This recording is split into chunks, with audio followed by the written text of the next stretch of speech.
ونستعينه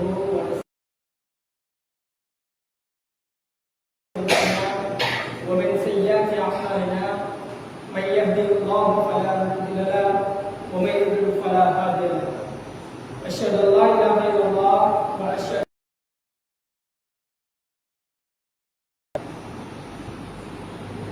சர்வலையை படுத்து பரிபாலித்துக் கொண்டிருக்கும் எவ்வளவு அல்ஹம்துலில்லாஹ்.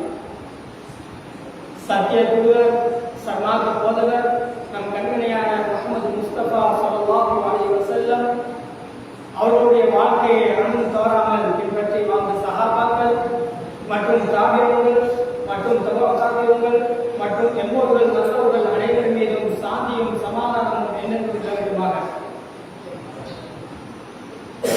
அன்புக்குரிய சகோதரர்களே, இந்த புனிதமிக்க ரமலான் மாதத்திலே இரவு வணக்கங்களில் ஈடுபடுவதற்காக வேண்டி இந்த பணியிலே அமர்ந்து கொண்டிருக்கும் அன்புக்குரிய சகோதரரை என் இஸ்லாத்தின் பிராணிக அஸ்ஸலாமு அலைக்கும் வரஹ்மத்துல்லாஹி வபரகாத்துஹு. நான் இவ்விடத்தில் அல்-குர்ஆனுடைய சிறப்புகளை பற்றி எனக்கு தெரிந்த சில விடயங்களை பேசிச் செல்லலாம் என்று நான் ஆசைப்படுகின்றேன். அன்புக்குரிய சகோதரர்களே, இந்த அல்-குர்ஆன் என்பது இன்னஹு கலாமுல்லாஹ், அல்லாஹ்வுடைய பேச்சாக காணப்படுகிறது. இந்த அல்-குர்ஆன் அல்லாஹ்வால் படைக்கப்பட்டதல்ல. அல்லாஹ் தஆலா இந்த உலகத்தில் மனிதர்களை எவ்வாறு படைத்தானோ, ஜின்களை எவ்வாறு படைத்தானோ, மலக்குமார்களை எவ்வாறு படைத்தானோ, இந்த உலகத்தில் இருக்கும் அனைத்து அம்சங்களையும் எவ்வாறு படைத்தானோ, படைத்த படைப்பினங்களை எவ்வாறு படைத்தானோ அவ்வாறு படைக்கப்பட்டதல்ல இந்த அல்-குர்ஆன். இந்த அல்-குர்ஆன் என்பது அல்லாஹ்வுடைய சிஃபத்.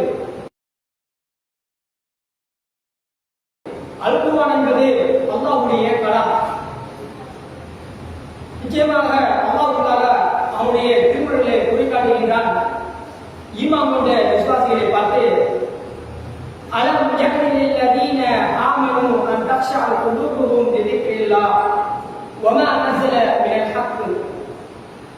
நம்பிக்கை கொண்டவர்களே, அல்லாஹ்வின் புறத்திலிருந்து இந்த அல்-குர்ஆன் இறங்கிய போதும், அல்லாஹ்வின் புறத்திலிருந்து நபி ஸல்லல்லாஹு அலைஹி வஸல்லம் அவர்களின் மூலமாக உங்களுக்கு இறங்கிய போதும் உங்களுடைய உள்ளங்கள் அல்லாஹ்வின் பயத்தால், அல்லாஹ்வின் அச்சத்தால் நடுங்கவில்லையா, நடுங்குவதற்கு இன்னும் நேரம் வரவில்லையா என்று அல்லாஹ் தஆலா விசுவாசம் கொண்டிருக்கின்ற சமுதாயத்தை பார்த்து கேள்வியாக கேட்கின்றார். இந்த கேள்விக்கு நாம் என்ன பதில் சொல்ல போகின்றோம்? அன்புக்குரிய சகோதரர்களே, அல்லாஹ்வின் நல்லடியார்களே, இந்த அல்-குர்ஆனுடைய மகத்துவத்தை பற்றி அல்லாஹ் தஆலா குர்ஆனிலே குறிப்பிடுகின்றார். லவ் அன்ஸல்னா ஹாதல் குர்ஆன் அலா ஜபலின் லரஅய்தஹு காஷிஅன். நபியே, இந்த அல்-குர்ஆனை நாங்கள் ஒரு மலையின் மீது இறக்கி வைத்திருந்தால், இந்த அல்-குர்ஆனை இறக்கி வைத்திருந்தால் அந்த மலை அல்லாஹ்வின் பயத்தால், அச்சத்தால், பணிவோடு அந்த மலை நொறுங்கி சிதறி போயிருப்பதை நீங்கள் கண்டிருப்பீர்கள் என்று நபியை பார்த்து அல்லாஹ் தஆலா குர்ஆனில் குறிப்பிட்டிருக்கிறார். அவ்வளவு மகத்துவம் மிக்க இந்த அல்-குர்ஆன் நம்மளுடைய மனிதர்களுடைய உள்ளங்களை சுமப்பதற்காக வேண்டி அல்லாஹ் தஆலா தந்திருக்கிறார். அன்புக்குரிய சகோதரர்களே, அல்லாஹ் தஆலா இந்த அல்-குர்ஆனை எப்படி அழைக்கின்றார் என்றால், وَكَذَلِكَ أَوْحَيْنَا إِلَيْكَ رُوحًا مِنْ أَمْرِنَا. இந்த வஹியாக இறக்கப்பட்ட இந்த அல்-குர்ஆன், கட்டளையாக இறக்கப்பட்ட இந்த அல்-குர்ஆன் உயிர் என்று அழைக்கின்றான். அன்புக்குரிய சகோதரர்களே, ஒரு உடல், ஒரு செத்து போன உடல் எப்படி உயிர்ப்பிக்கப்படுமோ அதே போல இந்த அல்-குர்ஆன் அல்லாஹ் தஆலா மனிதனுடைய உள்ளங்களில் இருக்கின்ற பித்அத்களையும், மனிதனுடைய இருக்கின்ற உள்ளங்களில் குஃப்ர்களையும் ஷிர்க்குகளையும், இந்த உள்ளங்களில் இருளால்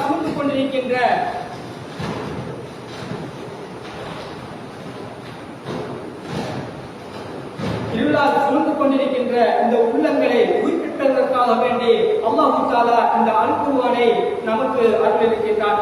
இதனால் தான் அல்லாஹ் தஆலா இந்த அல்-குர்ஆனுக்கு உயிர் என்று அழைக்கின்றார். அன்புக்குரிய சகோதரர்களே, இந்த அல்-குர்ஆன் எப்பொழுது ஓதப்படுமோ, இந்த அல்குர்ஆன் எப்போது ஓதி அதனுடைய அமல்கள் செய்யப்படுமோ அப்பொழுது அல்லாஹ்வுடைய ரஹ்மத் நமக்கு வந்து இறங்கும். அன்புக்குரிய சகோதரர்களே, இந்த அல்குர்ஆனை மனிதர்கள் சுமக்கின்றார்கள். இந்த அதை சுமந்து வாழ்க்கையிலே நடந்துபடுத்துவதை கண்டு நம்முடைய எதிரிகள் பயப்படுவார்கள். அல்லாஹ் தஆலா காஃபிர்களை பற்றி குர்ஆனை குறிப்பிட்டு காட்டுகின்றார்.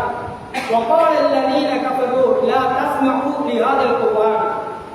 காஃபிர்கள் கூறுகிறார்கள், இந்த அல்குர்ஆனை உங்களுடைய காதுகளை செவிமடுக்காதீர்கள், இந்த அல்குர்ஆனை உங்கள் காதுகளில் கேட்காதீர்கள், அல்குர்ஆன் ஓதப்படும் போது நீங்கள் சத்தமிடுங்கள், கூச்சலிடுங்கள் என்று அந்த காஃபிர்கள் அவர்களுக்குள்ளே தங்களுக்குள்ளே பேசிக் கொண்டிருப்பார்கள். அன்புக்குரிய சகோதரர்களே, அவ்வளவு மகத்துவமிக்க இந்த அல்குர்ஆனை ஓதுவதை கண்டு எதிரிகள் காஃபிர்கள் பயப்படுகின்றார்கள். அன்புக்குரிய சகோதரர்களே, அல்லாஹ்வின் தூதர் நபி முஹம்மது ஸல்லல்லாஹு அலைஹி வஸல்லம் அவருடைய வாழ்க்கையில் ஒரு நிகழ்வு ஒன்று நடக்கின்றது. நபி ஸல்லல்லாஹு அலைஹி வஸல்லம் அவர்கள் காபாவுக்கு முன்னால் வருகிறார்கள். காபாவுக்கு முன்னால் வந்து அல்குர்ஆனிலிருந்து சில வசனங்களை ஓதுகிறார்கள். சூரத்து நஜ்ம் என்ற வசனங்களை ஓதுகின்றார்கள். அப்பொழுது நபி ஸல்லல்லாஹு அலைஹி வஸல்லம் அவர்களுடன் காஃபிர்கள் இருக்கிறார்கள், முஸ்லிம்கள் இருக்கின்றார்கள், மற்ற ஏனைய மனிதர்களும் இருக்கின்றார்கள். அப்பொழுது நபி ஸல்லல்லாஹு அலைஹி வஸல்லம் அவர்கள் சூரத்து நஜ்மிலிருந்து சில வசனங்களை ஓதுகிறார்கள். ஓதிக்கொண்டிருக்கும் போது அந்த வசனத்தில் வருகிறது, இந்த அல்குர்ஆனை ஓதுவதை கேட்டு உங்களுடைய உள்ளங்கள் பயப்படவில்லையா? இந்த அல்குர்ஆன் ஓதுவதை கேட்டு உங்களுடைய உள்ளங்கள் வியந்து போகவில்லையா? இந்த அல்குர்ஆன் ஓதப்படுவதை நீங்கள் அழுவதற்கு பதிலாக சிரிக்கிறீர்களா என்று அந்த வசனம் போய்கொண்டிருக்கும் போது அப்பொழுது சஜதா என்ற கட்டளை வருகின்றது. அப்பொழுது நபி ஸல்லல்லாஹு அலைஹி வஸல்லம் அவர்கள் அந்த இடத்தில் அங்கிருந்த முஸ்லிம்களும் அங்கிருந்த ஜின்களும் ஏனைய மனிதர்களும் எல்லோரும் அந்த இடத்தில் அவங்களுக்கு அறியாமலே அந்த இடத்தில் சுஜூத் செய்கிறார்கள். அன்புக்குரிய சகோதரரை பாருங்கள், அல்குர்ஆன் ஓதும் போது அதனுடைய கருத்துக்கள் அவங்க காரணமாக அவங்க அந்த இடத்தில் நபியோடு சேர்த்து அன்புக்குரிய சகோதரர்களை, இந்த இறையச்சத்தை நமக்கு அல்லாஹ் தஆலா ஒரு வாலிபனாக இருந்தார்.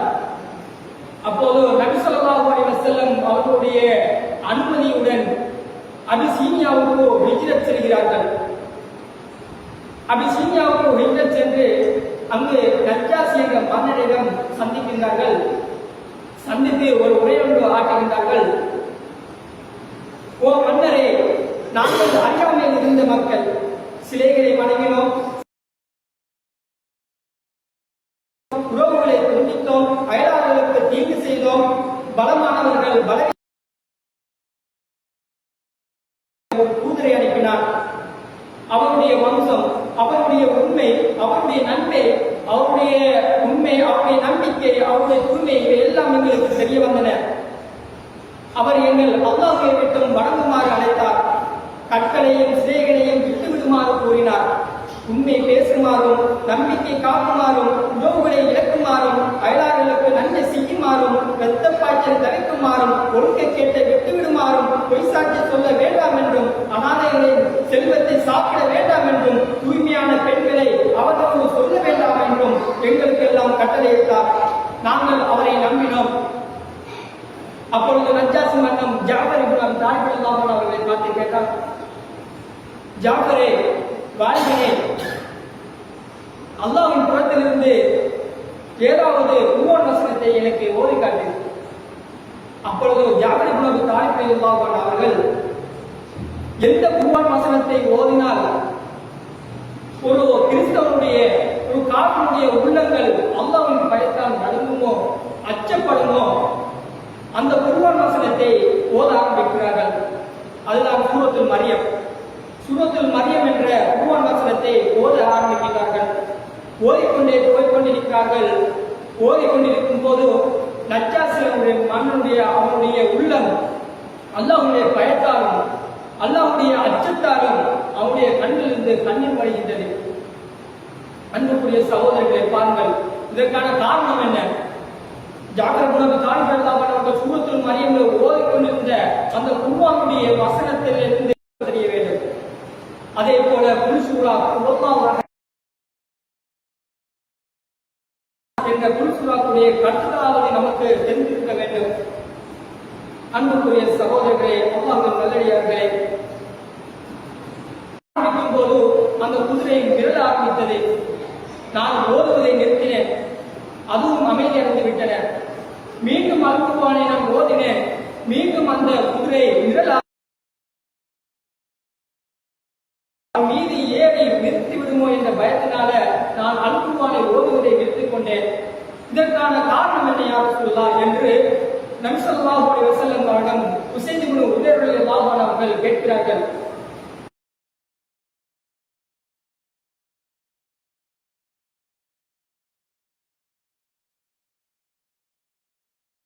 அல்குர்ஆனை உங்கள் வீட்டில் இருந்து கொண்டு ஓதிக்கொண்டிருக்கும் போது மலக்குமார்கள் உங்கள் வீட்டுக்கு வந்தார்கள். நீங்கள் ஓதுவதை நிறுத்தாமல் தொடர்ந்து ஓதிருப்பீங்கயானால் மலக்குமார்கள் உங்கள் வீட்டுக்கு தங்கியிருந்து நாளை மறுநாள் சென்று இருப்பார்கள். அப்பொழுது மதீனத்து மக்களும் கண்டிப்பார்கள் என்று நபி ஸல்லல்லாஹு அலைஹி வஸல்லம் அதற்கான காரணத்தை சொல்லி காட்டியிருக்கிறார்கள். அன்புக்குரிய சகோதரர், ஓதிராக்கான மலக்குமார்கள் வருவார்கள். இதற்கு நாம் சிந்திக்க வேண்டும். மலக்குமார்கள் நம்முடைய வீட்டுக்கு வருவதா அல்லது ஷைத்தான்கள் நம்முடைய வீட்டுக்கு வருவதா என்று முடிவெடுப்பது நாங்கள் தான். அன்புக்குரிய சகோதரர்களே, அல்லாஹ்வின் நல்லடியார்களே, நிச்சயமாக அல்குர்ஆன் ஓதியதற்காக நாளை மறுமையில் குர்ஆன் சிபாரிசு செய்யக்கூடியதாக வரும் என்று நபி ஸல்லல்லாஹு அலைஹி வஸல்லம் அவர்கள் கூறினார்கள். அன்புக்குரிய சகோதரர்களே, இந்த அல்குர்ஆனை நாம் என்ன செய்ய, நமக்கு இருளிலிருந்து வெளிச்சத்தை காட்டும் என்று, நேர்வழி காட்டும் என்று நமக்கு இந்த அல்குர்ஆனை ஓத வேண்டும். அன்புக்குரிய சகோதரர்களே, நபி ஸல்லல்லாஹு அலைஹி வஸல்லம் அவர்கள் சொன்னார்களே, ஓதியவர்களுக்கு நாளை மறுமையில் சிபாரிசு செய்யக்கூடியதாக வரும் என்று.